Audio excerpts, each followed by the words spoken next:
Okay, very good. Thank you, everybody. Let's make sure I got my screen shared. Okay. Everybody see my screen? Looks good. Okay, good.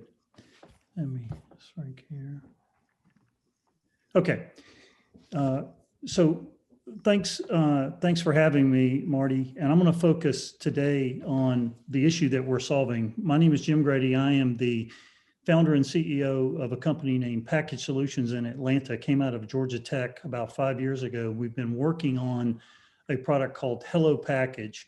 Hello Package is here to address the last mile logistics issues we're all facing. If you didn't notice, e-commerce is exploding and the last mile is broken. And we are here to solve that. Atlanta happens to be the Palo Alto for logistics. We have a company here called UPS. FedEx is just up the road. Georgia Tech has the #1 logistics center in the world, possibly. And so we came out of that, and we're here to solve that issue.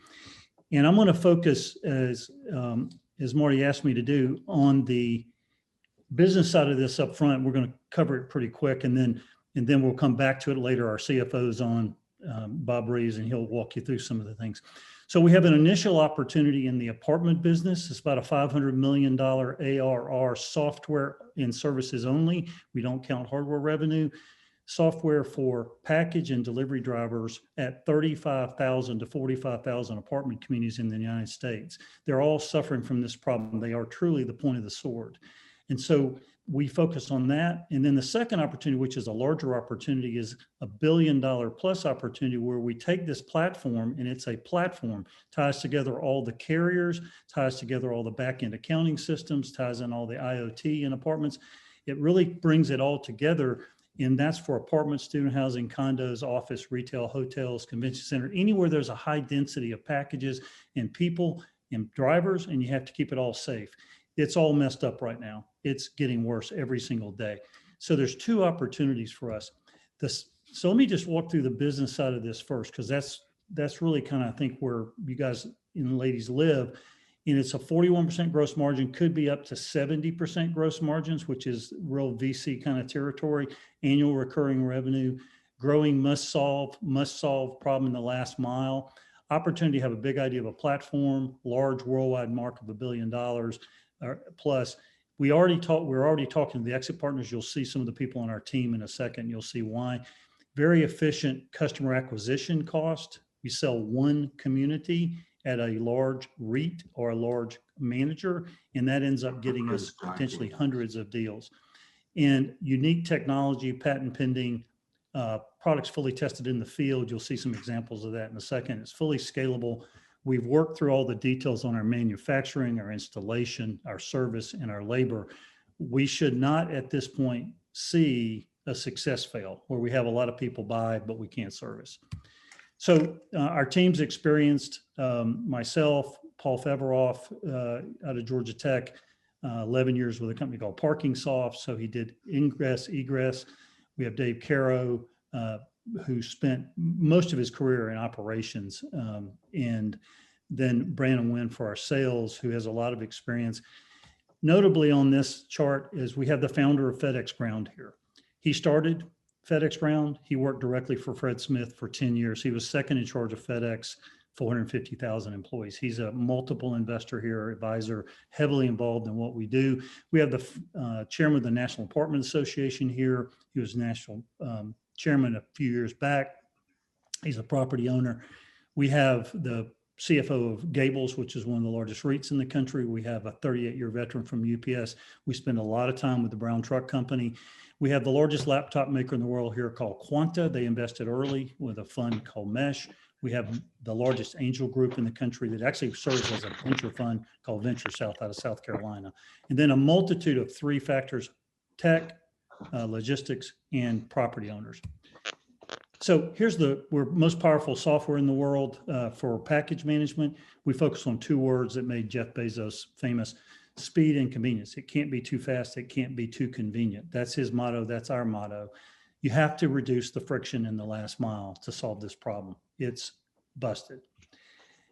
My daughter, there's a tectonic change happening. My daughter, who's 16, when a lot of us wanted to go buy something in the past, we'd get in our car, we'd have somebody drive us, we'd go to the store. My daughter holds up her phone and she says, "Dad, I really need this and I need it in an hour."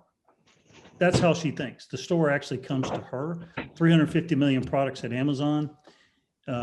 It's growing, as you might know. So here's some facts. 2 billion deliveries a year by UPS. After 112 years of not delivering on Saturday and Sunday, they're now delivering on Saturday and Sunday, as are all the other major carriers. Amazon hired 310,000 workers. There's 100,000, they bought 100,000 electric vans. All the stores are now delivering. Instacart is worth about $18 billion. 14% of packages are oversized, beds in a box, tennis balls, paper towels, you name it. 33% of packages are returned. Buy 5 pairs of shoes, somebody mentioned earlier, and return 4. That's fine. They'll pay for the shipping. Amazon will. COVID sped the whole thing up about 4 to 6 years. And so what was growing really fast is already now growing faster. Everybody's ordering online now. I'm hearing some background noise. If whoever can mute, that'd be helpful. So the supply chain is huge. Think of it like a water main, and think of the last mile as the garden hose. You cannot keep driving the water main into the garden hose. It has to be thought through and redesigned, and that's what we've done. So 20%, e-commerce growing 20%. This is, if you see the FedEx or the UPS person, this is kind of what it looks like coming at you at an apartment community, much larger in some cases. Then you see the Amazon driver. He's a gig driver. He gets paid $15 an hour. He delivers in his car. He comes all times, night and day, weekends. Anytime he comes, he can get in. He'll get in somehow. And then you have Walmart and other stores delivering. And here's some of the logos that are delivering. 4,761 Walmarts, 1,850 Targets, 2,286 Home Depots, 2,002 Lowe's, Best Buy, Sam's Clubs, Walgreens, CVS's.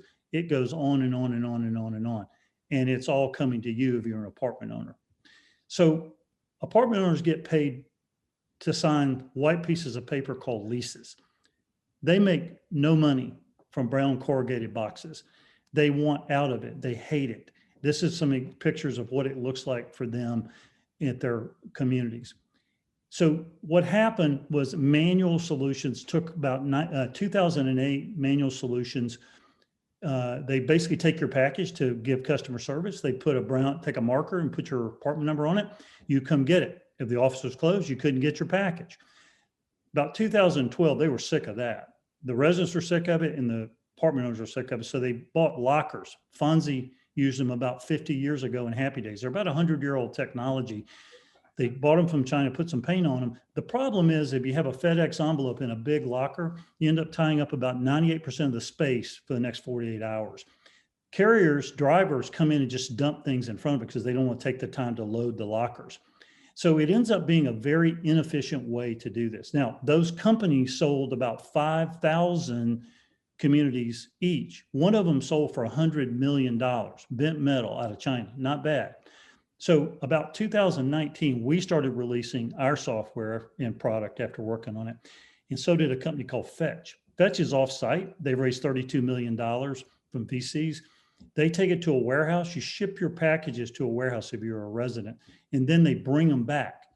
It sounds good, except the problem is you don't get your package in 1 hour. You sometimes get it the next day. So if you need that laptop for work, you don't have it. The other thing is you have to be home to receive your packages, which means you're meeting the cable guy, so to speak, 200 times a year.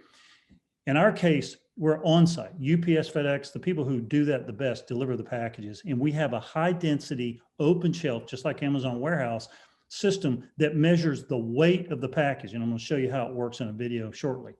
So you check in fast. It's high density, about 4 to 5 times the amount of packages in a given space as a locker system.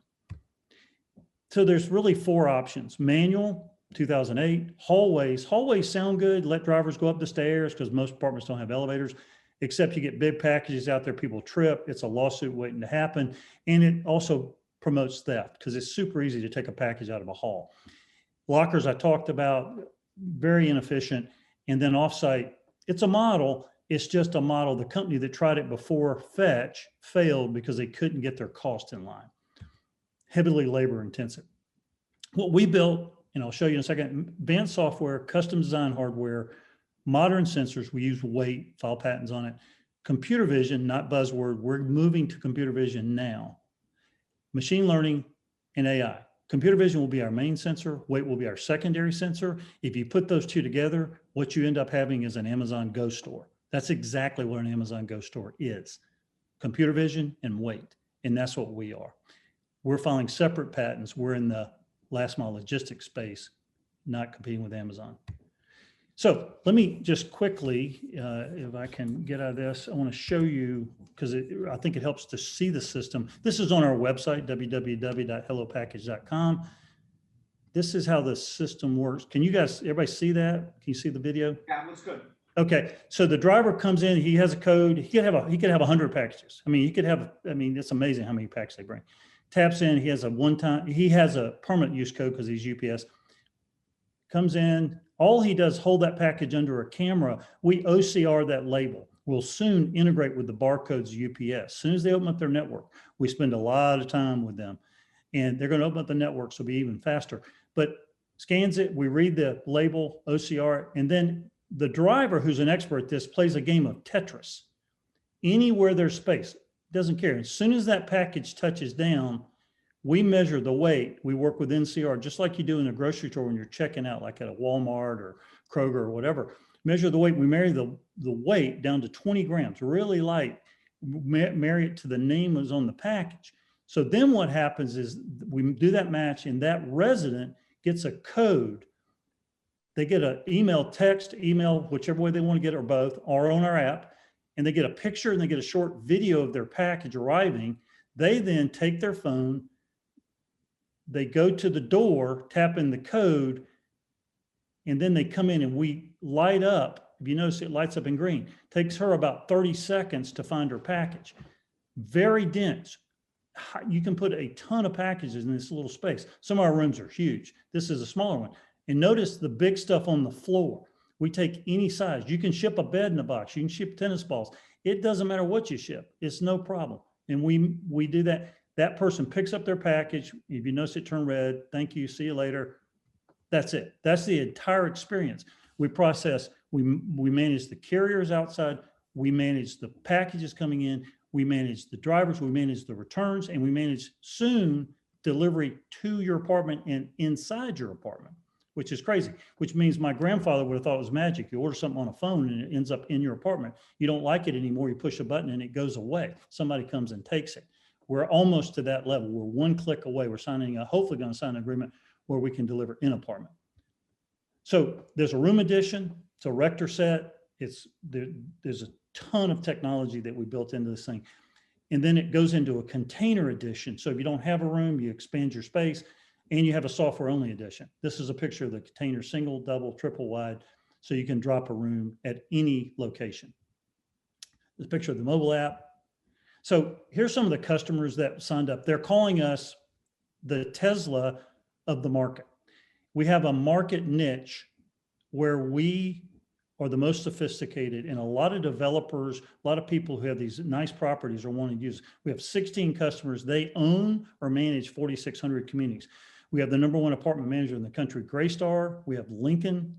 They have doing business with us now. Pinnacle, Bozzuto, Essex, largest apartment owner on the West Coast of the United States, $14 billion REIT, 254 properties in California, Oregon, Washington. Toll Brothers, First Communities, et cetera, et cetera. They're all using the system, seeing how it works, and starting to roll it out. So this is our breakout year for sales. So here's a couple of the properties to show you a few. This is Palmer. We just got this deal, new development in Birmingham, first class, overlooking the ball fields, really amazing property by Daniel. This is arguably one of the top properties in the United States. It's called 500 Folsom, 42 floors of love. I call it downtown San Francisco, overlooking the Bay Bridge by Essex, largest apartment owner on the West Coast. 7,000 packages we managed for them in December in 1 month, 7,000 without breaking a sweat.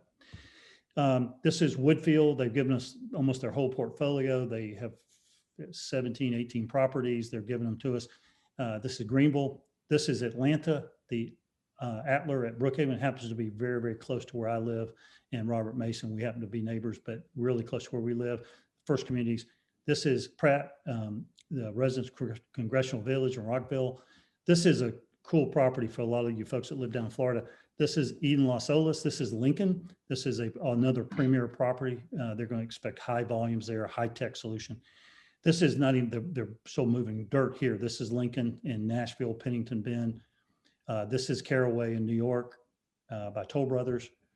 So our revenues, we started 19, kind of pushing into the market. COVID hit 2020, did about 300,000 revenue, 38 properties, really testing, make sure we got things right. This year we should break out and hit our 1.5 million plus ARR software only, about 200 properties. And then from there, because it's a formula where we sell one, that property owner owns many properties in many cases. In Graystar's case, they manage and own, but they have 2,500 properties, right? So it's a huge, huge opportunity. And so we think we'll start ratcheting and get up to the 80 million mark in 2025. Could be larger. We make $11,400 software and services, 41% up to 70%. We do not count hardware revenue, $11,400 per community per year. Very sticky, doesn't disconnect. Jim, when you talk about communities, are these mostly like suburban, like, 5-story and below communities, or are these like? It's about 250 units, 200 to 200 is probably the break point. You have to have enough complexity, right? 200 units. It could be a little lower, but it's usually 200 units. And if you find a lot of people in these A-class properties buy everything online, everything. They don't even go to a store. So we have units that are 600. We're getting ready to sign a deal, I think, in Connecticut where it's almost 700 units. They're getting 7,000 packages a month. And these are all A-class properties.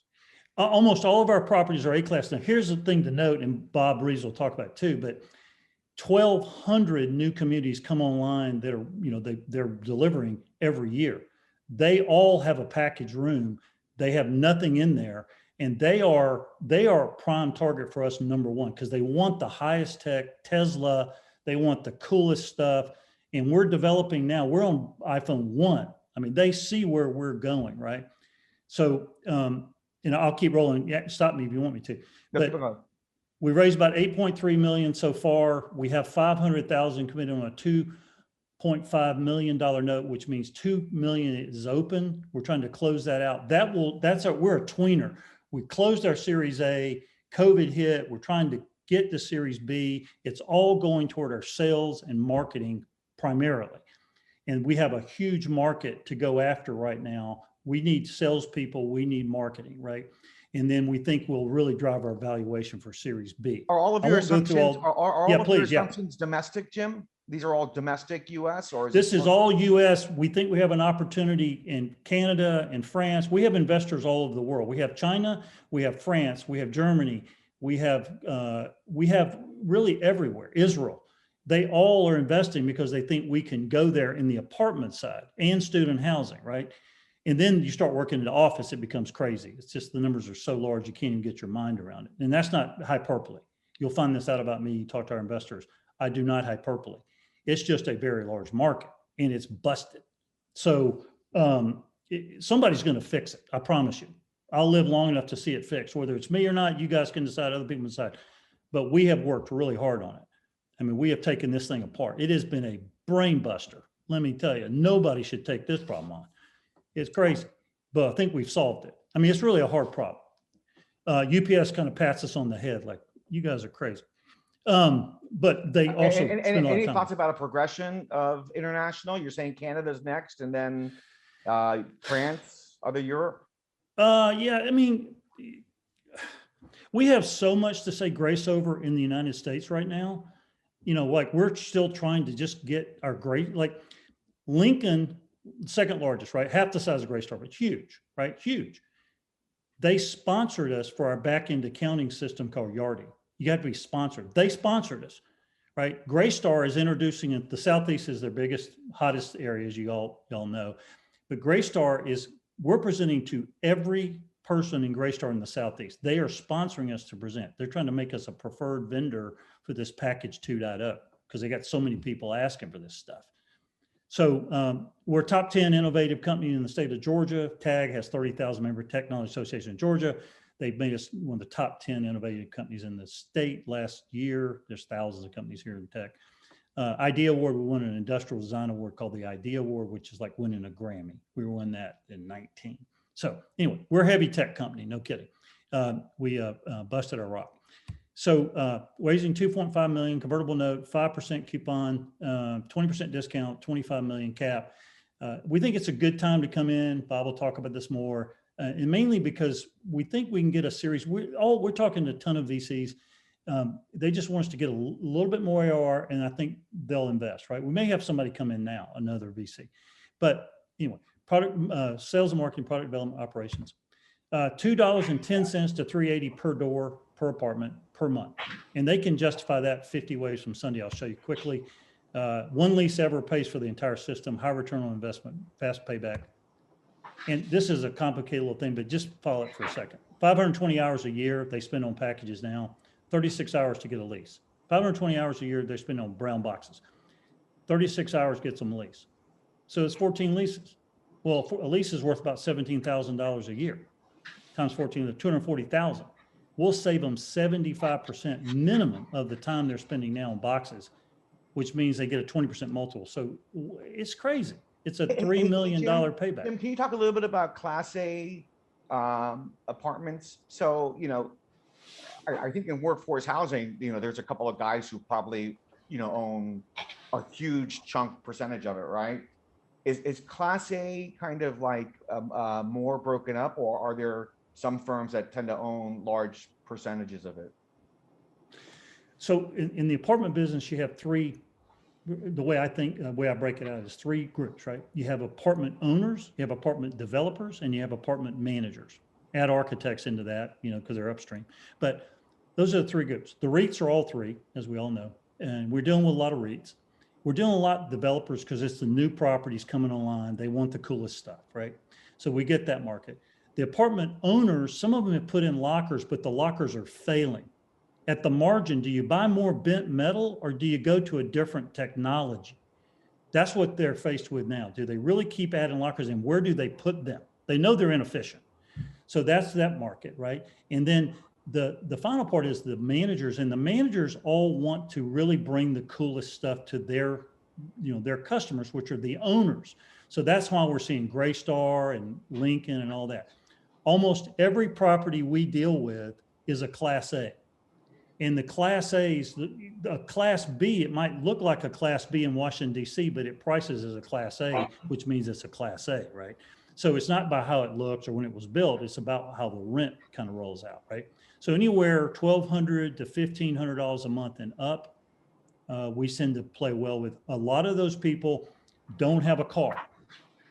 How do they actually buy things, return things? They buy online. They don't have a car. So does this include like co-ops and condominiums as well? So that's one of the markets we put on there, and we're very disciplined, right? We don't even talk about student housing. So you can easily extrapolate the technology that was designed to work in all these markets. We start out with apartments. That's all we talk about. And somebody says, well, what about student housing? We go, that would be in our roadmap. And then the same thing for, as you mentioned, condos, right? We're already seeing both of those groups come to us and say, please give us a proposal. Our pipeline is completely full right now. We have over 200 deals in our pipeline that have asked for a proposal that have been qualified, and we're strict how we qualify. So we have a ton of sales process in place right now. A ton. And so we're trying to just add to that so we can own this piece of the market. We think it's a very, very lucrative thing. You don't switch out of this very easy. Once you put it in, we're a software company and a service company. Gotcha.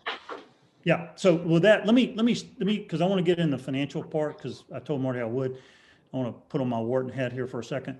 And so Bob, would you just kind of quickly walk through kind of your thoughts? He's CFO, super experienced guy, and he's fractional with us, but he's been here, really done a lot of work. And would you just kind of walk everybody through what you're thinking, Bob. Yeah, hi. I appreciate you guys letting me crash your party late. So that's why I'm signed in under Jim's ID. But my name is actually Bob Reeves. As Jim mentioned, I'm a fractional CFO. Work with a number of companies and various SaaS and payment network companies, and been fortunate to join the team here, and feel like I joined them at the right time because this is really an interesting time in the company's history. As Jim mentioned, we're getting bridge financing to get to the B round, and to set up the B round, we really want to be at a minimum of 1.5 million ARR. I think we can get well past that. That would be late 2021. You're looking at the metrics and the multiples on companies financing, and based on where we'll be growth wise, and from that ARR, I would expect a multiple. Mature SaaS companies get 5 to 10. The growth ones get anywhere from 20 to, you'll see as high as 50 for hyper growth, high margin.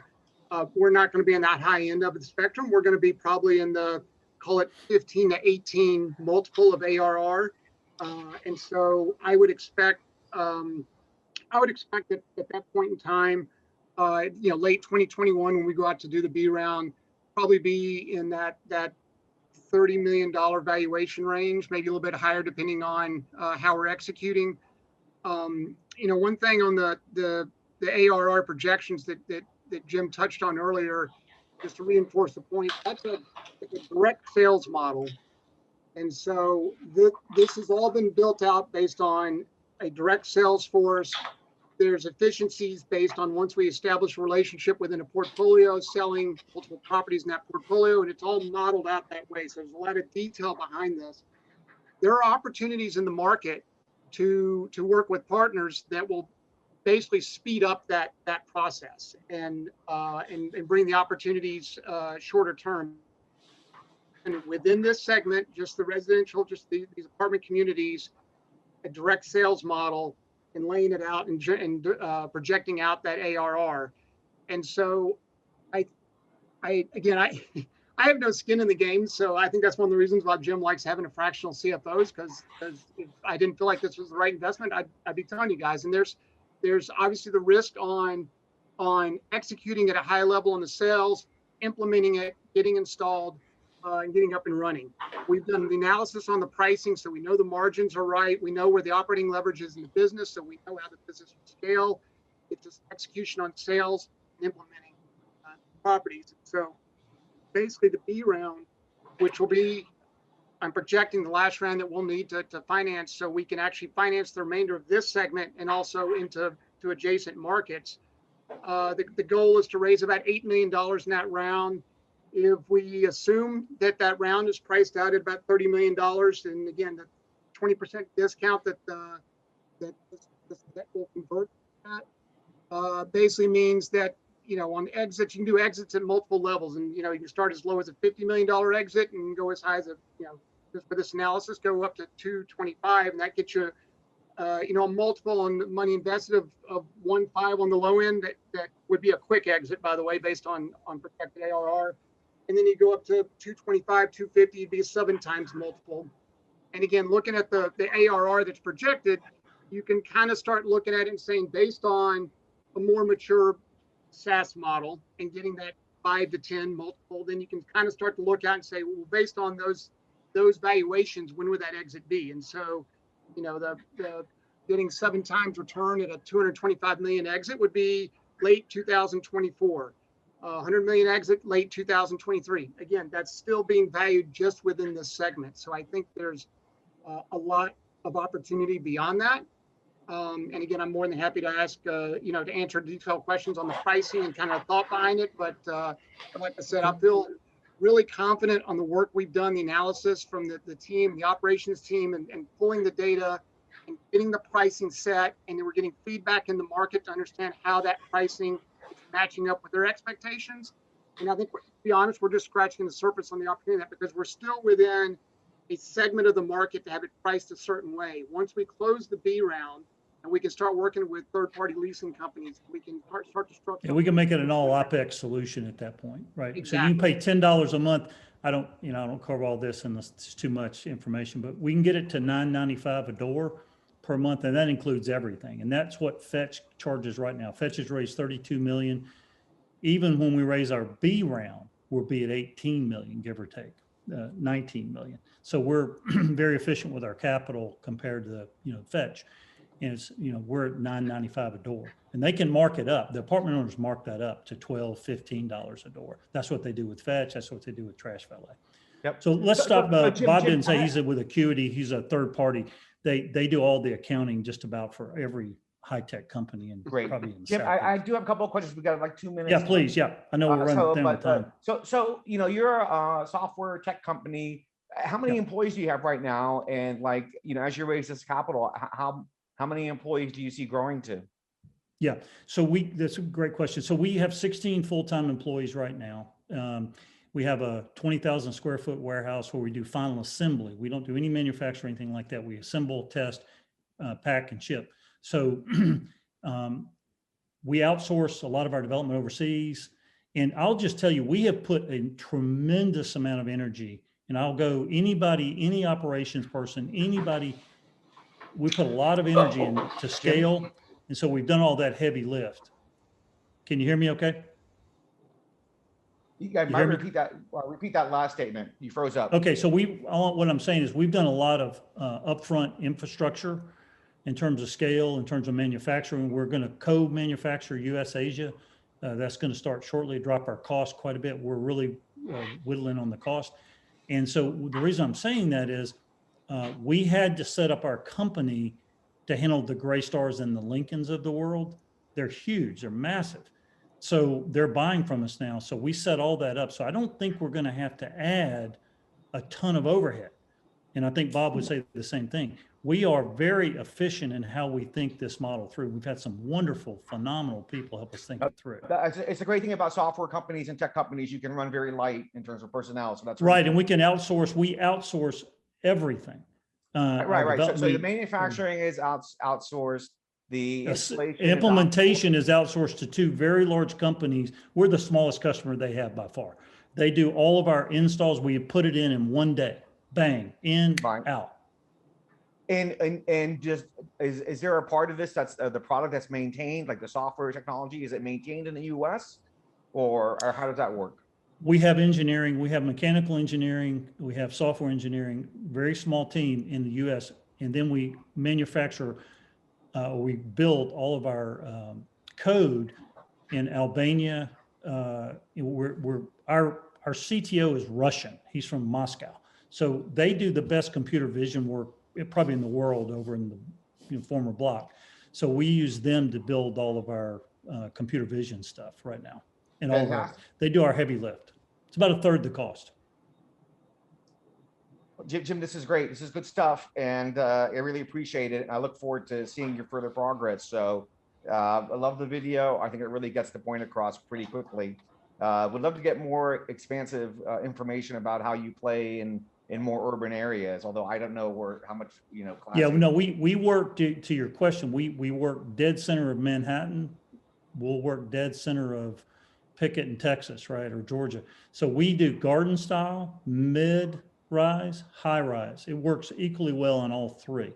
Perfect. We work with a concierge, without a concierge, and nobody asked, but this is the slide of how we handle security, because everybody usually says, hey, what about security? We've really thought that through at a granular level, right? Security, and we have multiple layers of security built into the system. It is a very bad place to steal anything. Jim? Say that one more time. Who's the IP attorney? So our IP attorney is Fenwick and West. So our the partner that manages all computer vision. Computer vision is our future for everybody, right? We're all going to go to Burger King, and it's on your phone already. So, but our partner manages computer vision. He's the partner for Facebook. So he's filing our patents on computer vision. It will become our primary sensor. We already have it running in the lab, and I can show it to anybody that wants to see it. It's amazingly cool. It is super cool. And then we'll use weight as our confirming technology. What that means is we'll have a much better accuracy, like finite accuracy, of everything going on in the room. We build dashboards for all our customers. They can see their whole portfolio, every video feed. Like, I'll say one more thing, and I'll let you move on because I know you got to meet your clock. Is if I had more time, I can pull up every room we have in the country. It's really super cool to see. I can pull it up and we can go around the entire United States and look at package rooms like real time. It's super cool. And so, if anybody's interested, you're interested in investing, I'll walk you through that. We have a full investor data room set up, and IDR has everything about our company in there. It's all organized. So we've done due diligence twice with VCs. So I think we're buttoned down. We're pretty much wart and tight, as they say. Fantastic, Jim. That's really yeah. great. Well, listen, appreciate it. And, please keep us abreast of everything. We'll get more information out to you. And I'm sure a lot of people will want to know more about what you're doing. So Okay. Thank you thanks so so much, much, Jim. Marty.